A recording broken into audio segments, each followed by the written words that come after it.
C'est la nouvelle façon de casser. Pour faire ce métier, il faut être soit héritier, soit inconscient. Et moi, j'ai eu la malchance d'être les deux.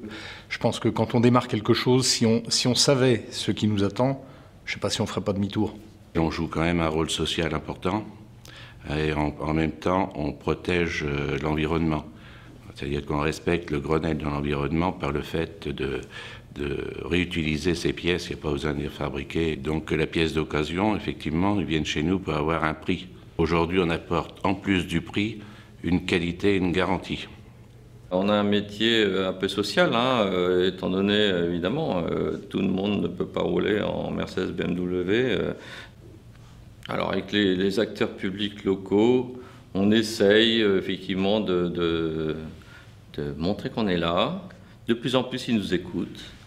Recycler, c'est trier, notre métier est peu différent de celui d'une ménagère qui trie ses poubelles avec le plastique d'un côté, les ordures compostables de l'autre.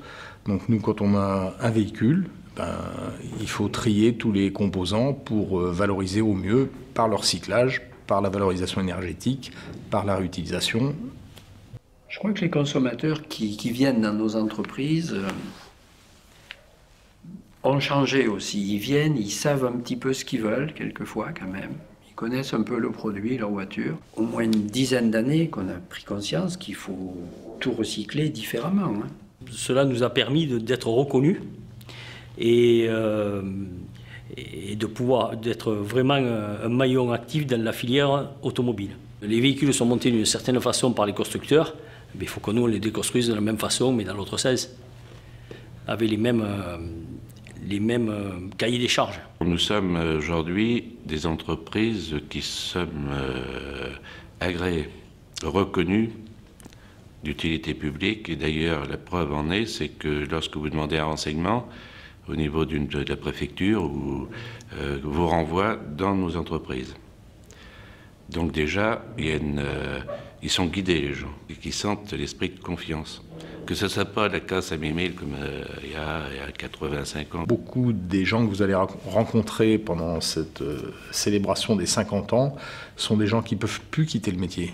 Parce qu'ils y ont tout mis, leur trip, leur patrimoine, et il n'y a pas de possibilité d'en partir.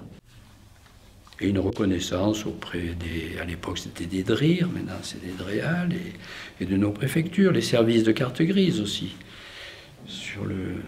Depuis que le SIV a été mis en place, on a eu notre mot à dire. La branche du CNPA a été consultée dans le bon sens, heureusement. Il faut être bon dans la production, dans le recyclage, et il faut être bon dans le commerce pour qu'on ait une affaire qui tourne bien.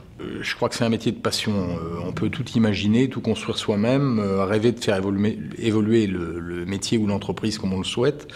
La difficulté, c'est tous les réglages. Pour réussir ce métier, il faut réussir l'amont et l'aval. Il faut coordonner bien les entrées et les sorties des véhicules.